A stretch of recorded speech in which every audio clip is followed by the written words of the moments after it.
Funderman. And I'm Sierra Prue, and welcome to the 2021 USD versus SDSU Rivalry Special. We'll have an in-depth look at more than just the game, but first, here are some stats to get you started. The South Dakota State Jackrabbits stand at 7-2 on the year and are 4-2 in conference play. They're undefeated on the road and are coming off their biggest win of the season, defeating the #1 team in the Missouri Valley, the North Dakota State Bison, 27-19. The University of South Dakota Coyotes are 6-3 on the year and are 4-2 in Missouri Valley play. They're 3-1 at home this year. The Coyotes are coming off of a 42-21 win in Macomb against the Leathernecks of Western Illinois. First, the offensive stats. The Jackrabbits score over 40 points per game, which is a 10 more than the Coyotes average on a weekly basis. SDSU leads the Missouri Valley in not only points, but in yards per game as well, nearing 460 yards per contest compared to USD's 385. Both of these teams like to run the ball and are 3rd and 4th in the conference in rushing yards per game. South Dakota State gains on average 55 more yards through the air than South Dakota per game. The defensive stats between these two teams are very similar, with the teams ranking side by side in the Missouri Valley in almost every defensive category.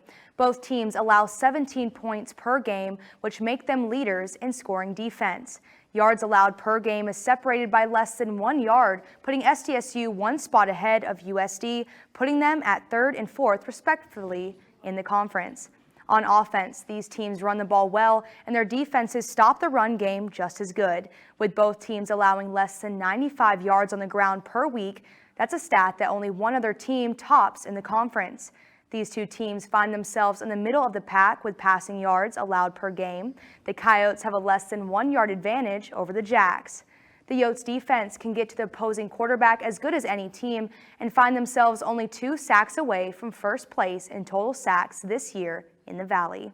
The Jacks take away passing lanes and find themselves 2 interceptions away from first in the conference in that category. Special teams may be key in this contest. Jackrabbit kicker Cole Fromm and Coyote kicker Mason Lorber have been solid for their respective teams.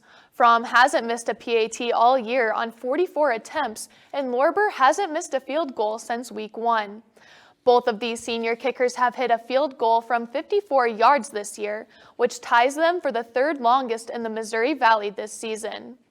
Looking at the punting battle, USD's Brady Scott leads the conference in punts down inside the 20-yard line, which helps pressure opposing offenses. SDSU punter Hunter Dustman may have the least punt attempts in the Valley, but his average yards per punt are only a yard less than Scott's. The return game's been tough for SDSU, but USD's found it to be a strength, having the best kick return average and only 1 of 2 kick returns for a touchdown in the conference.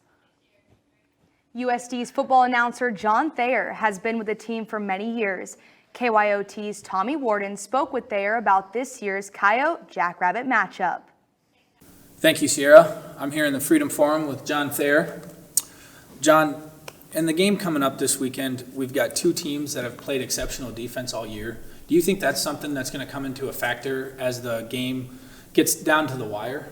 Well, I think it's, one of those things. It's the old cliche: defense wins championships, right? And South Dakota's defense has gotten significantly better, and South Dakota State has built its defense over the last few years. So I think it's going to be important. I think it's going to be important throughout the entire game, not just towards the end, but definitely as the game progresses. If it stays in a tight one like we think it can, then defense is key. It was the key the last time that South Dakota and South Dakota State played. Isaiah McDaniels kind of burst out of the scene, forced a couple of fumbles, and that was the difference in the game. So defense has to be really good. Yeah, as you look at the stats, both teams only giving up 17 points a game. I think it'll be a key factor. There's a lot of guys that you look at on the South Dakota and South Dakota State defense. Who do you think are a couple guys that maybe stand out for South Dakota? I think when you look at South Dakota, obviously it starts with Jack Cochran, the senior linebacker. He's been incredible. He's not only a good football player, but he just knows how to line up everybody defensively. And you'll see him throughout games adjusting the defensive line and some of the other guys in coverage, and I think he's been really, really good. Another guy that I think has been really good in just his veteran leadership is Elijah Reed in the secondary. We've seen a lot out of him throughout the course of the year, and he's one of those guys that can kind of quarterback the defense as well. And then you have to mention guys like Jake Matthew and Nick Gaze on the defensive line. Jake's been incredible. I think he has 6 sacks on the season. He's led South Dakota in sacks the last couple of years. Nick Gaze also has 6 sacks on the year. Those two together have really been disruptive. And then for the South Dakota defense, you've got Adam Bach, Isaiah Stallbird. Adam has 74 tackles on the year right now. He's kind of a key to that South Dakota State defense, wouldn't you think? Yeah, he's been huge, and they like to lean on Logan Backus as well. He's kind of their senior linebacker. He's the Jack Cochran that we have. That's what Logan Backus is for them. And then you have to remember they got Don Gardner back, I think, last week as well. A transfer who came in a couple of years ago. He's been good in the secondary at the safety position. He's missed a lot of the season, but he came back last week, and I think that's been really key to their defense and the success they had against North Dakota State. And then to kind of flip off that, the offense of South Dakota State, very high-powered. They have a good running game in Pierre Strong. They have Jaden Yonke. They have Amar Johnson. They're just a really strong offense. Do you think that the high-poweredness of their offense is going to be something that South Dakota is going to have to try to stand up to and maybe key on those Jack Cochrane, those guys to step up in their defense? Yeah, I think it starts with trying to slow down the run. And you mentioned Pierce Strong Jr. He's been just fantastic in his career, came onto the scene a couple of years ago. It'll be interesting. Isaiah Davis is another one. They were kind of the 1-2 punch early in the season, and then Isaiah Davis went down with an injury. He's been out ever since, but he did start practicing last week, did not play in their last week's game, but I expect him to play in this game. I think they'll get back to that 1-2 punch with Isaiah Davis and Pierce Strong Jr., and that's important for them to try to keep the pressure off of their quarterback, Chris Oladokin, but South Dakota is going to have its hands full trying to slow down the run game. Yeah, but with coming with that run game, they have, like I said, the pass game is just very good for them as well. They have Tucker Kraft, they have Jackson Yonke, they have Jaden Yonke. Jaden Yonke hasn't touched the ball a lot, but he still scores when he has the ball in his hands. Yeah, the Yonke boys, Jaden and Jackson, are both just tremendous athletes from Madison, South Dakota, and they've shown their big playability throughout the course of their career. And then you mix in guys like Tyler Feldkamp, another South Dakota player, and you mentioned Tucker Kraft. He gets involved a lot. They've got weapons all over the field. That's why they've been a team over the last several years that continue to go to the semifinals, and last spring went to the national championship game and lost a close one to Sam Houston State. But when you look at South Dakota State, they just built themselves with a lot of playmakers, and they continue to reload year after year. In the Freedom Forum for KYOT, I'm Tommy Warden. Thanks, Tommy. KYOT contacted SDSU for their take on the game, but they did not respond. Coming up on the Rivalry special, we'll hear about how Dakota Dome staff are going to handle an onslaught of games.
The USD SDSU game is falling on the same weekend as the South Dakota High School Championships.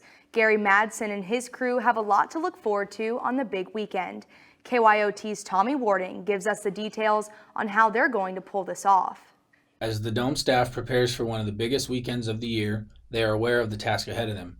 Gary's team is in charge of everything in the dome, from setup and teardown of the football field to cleaning in between all events. Well, there's 7 of us on the custodial staff and facility staff, and we'll be bringing people in and out of shifts all day long, them 3 days.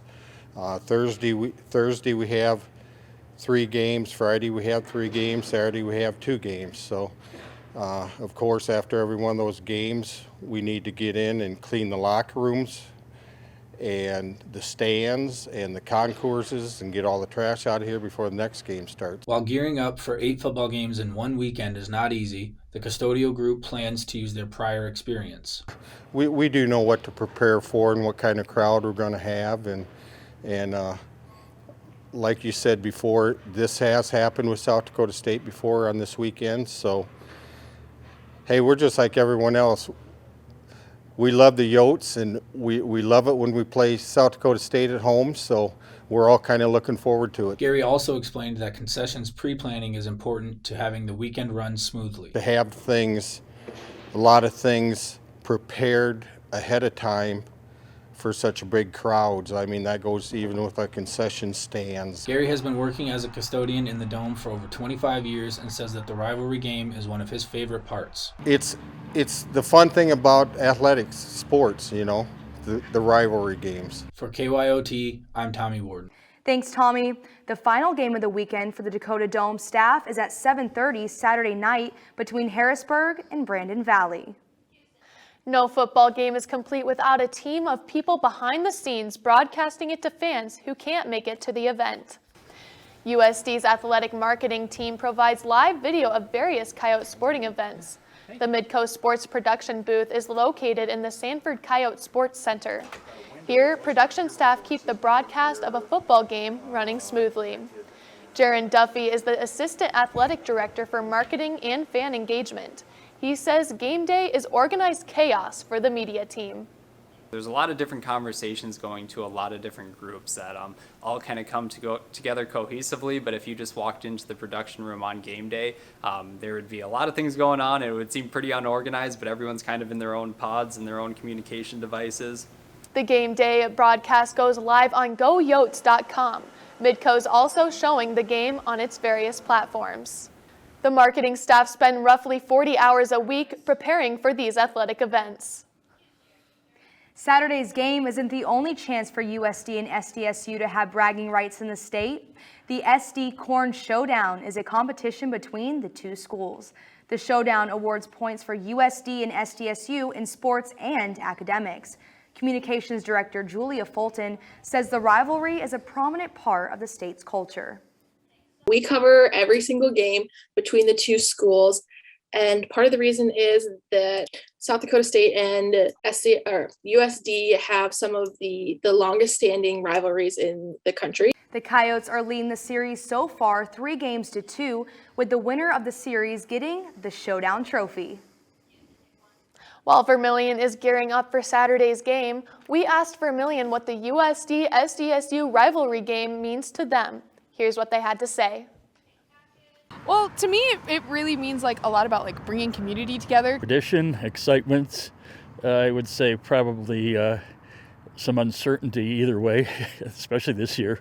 Like it was just kind of, I grew up in Vermilion, so it was just always kind of something that I knew about. We cheered for the Yotes. It means business for the pub, yeah. I think it's funny to think like when everyone has one thing to hate together, it makes people more excited and together as a community. Just like excited to see what the atmosphere is like. For the first time, I know it's a big thing. Oh, it means a lot to me.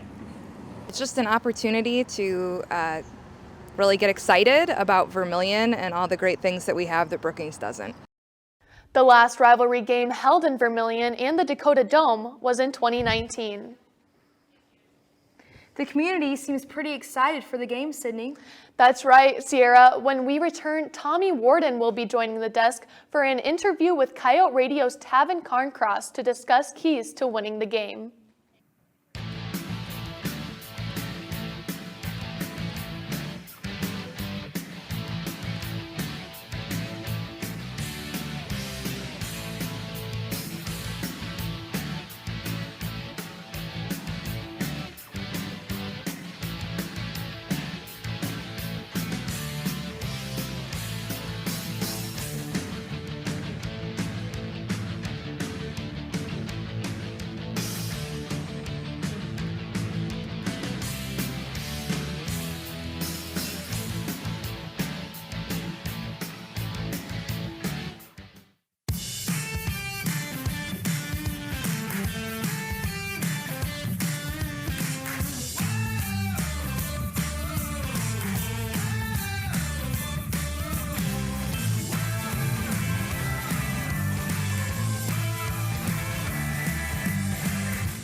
journalism department has opened my eyes to a world of new careers and occupations that I never knew were possible. I'm an M&J major because I wanted to be a part of something that is important, and whether we realize it or not, media and journalism is around us every single day. The media and journalism department has allowed me to gain pretty hands-on experience and jump right into student media activities.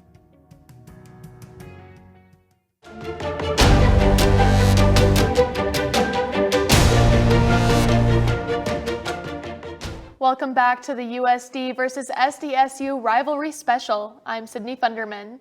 And I'm Tommy Warden. Joining us in the studio is Tavin Carncross, the KAOR Sports Director for 91.1 KAOR Coyote Radio.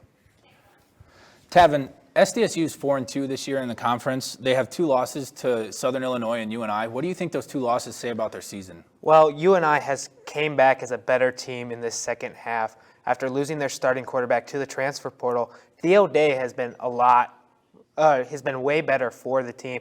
He looks a lot better. And then the Southern Illinois loss, that was in overtime. So not really, these are big losses, but they're also good losses in their respect. And able to come back last week and get a big win over NDSU and jump them in the playoff standings. How do you think that helps their push as the season ends? Well, as of right now, they are, of course, the 4 seed in FCS. So they're sitting very good in that playoff, and it feels very doubtful that they will end up outside of the top 24.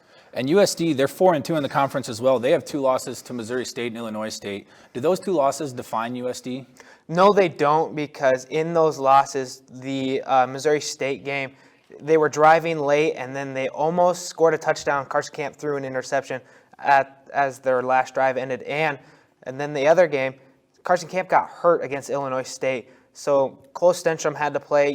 They almost came back in that game. So this Coyote team is really based off their defense, and their offense plays very well when they all work together as a team. And last week, getting the 42-21 win over Western Illinois, I think that's a big testament to how they can bounce back in the season, like you said. It really is. And these next 2 games for the Coyotes, playing, of course, South Dakota State and then North Dakota State the week after, are going to be big testaments to see if they can keep in that playoff race and try to make it even further than that. SDSU has USD this week. They finished the season with North Dakota State. I find it unlikely that they'll miss the playoffs. No, they really won't. Being the 4 seed, they're in a great spot. Last season, they went to the championship game against Sam Houston and lost. So this South Dakota State team is very good in their respect. The first USD-SDSU football game in 2 years kicks off Saturday, and 2 student organizations are preparing for the showdown in Vermillion. KYOT's Lars Christensen has an inside look at the Coyote Crazies and the Rabbit Den. SDSU and USD both have organizations dedicated to cheering on their athletes. SDSU's organization is known as the Rabbit Den, while USD's is called the Coyote Crazies. Rabbit Den President Jordan Kearns says they bring the energy to the games. The Rabbit Den is a fiery group of student fans who really just love and enjoy going to sporting events, bringing a very energetic atmosphere and hoping for a win whenever possible. Coyote Crazy member Tombi Nialeka says the organization's involvement goes beyond attending games. We just kind of are an organization that we want to kind of bring the community together and also bring the students together to kind of enjoy the events that we go to and that we do. For those who wish to get involved with these organizations, check out their social media pages and websites under their respective names. For KYOT, I'm Lars Christensen. Thanks, Lars. The Crazies and the Rabbits both are expected in the Dakota Dome Saturday. Players and coaches aren't the only ones who have to get prepared for a big game day. Fans from both teams have their own pregame rituals. We've asked students what they do to get ready, and here's what they had to say. Drink before, then walk over. Go to band, and then we play for tailgating. I have a good time.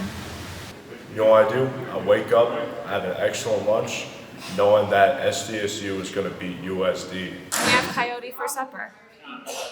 Well, I usually get my Pride uniform on and then go to Pride. I do my vocal warm-ups and I prepare to cheer on the Jacks. Sleeping in and then going and watching the Pride. Stretch my hamstrings. I usually go out and go to some tailgates and hang out with my buddies and I just get ready for the game. And we just cheer on until they win. Let's get the fans ready for game day. Usually before the games, I go and to all the tailgates, the student tailgate and the parent tailgate. We head over to tailgate. Tailgating. Hop around and get all the goodies. Tailgate. Have a good meal, lots of water, Doritos, and a nice shower. Take a shower. Hang out with friends. I do the kite walk. Coming up on the Rivalry Special, we'll hear student predictions for the game. I like shooting live because you have a greater responsibility. You get to go out, get hands-on experience in the field, and you know it's leading you to something great for the future. I really like the teamwork and being able to communicate with people. We all know what jobs we're supposed to be doing, and we all know what needs to get done. There's something about being live outside of the studio. Being on your own, it's just a different energy. I like being part of a team and working together to get the perfect interview. I think it's worth it from all the experience and all the skills you're going to get from it. It definitely helps you break down some barriers and opens you up to new experiences.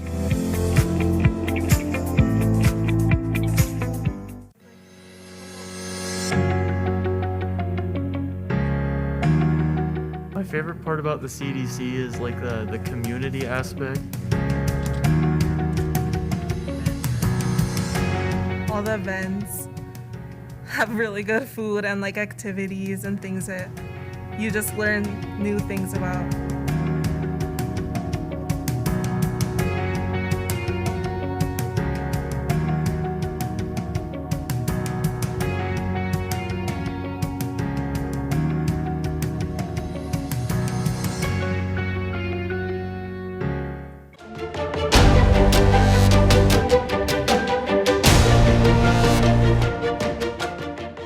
The Yotes and Jacks kick off at 1 Saturday afternoon. For this Out and About, we asked USD students their predictions for the game. Here's what they had to say.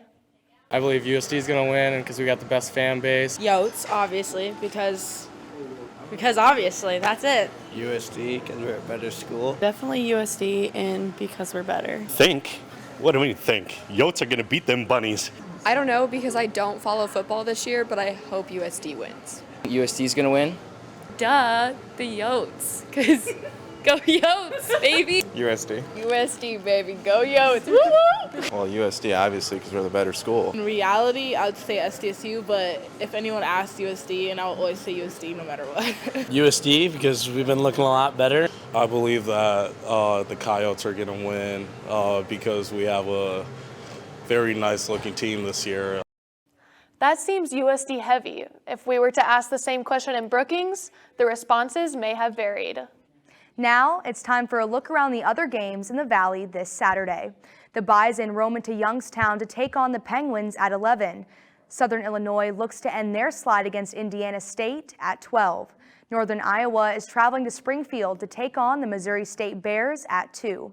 The week wraps up with a pair of teams tied for 7th in the conference as Illinois State and North Dakota look to move up in the standings beginning at 2.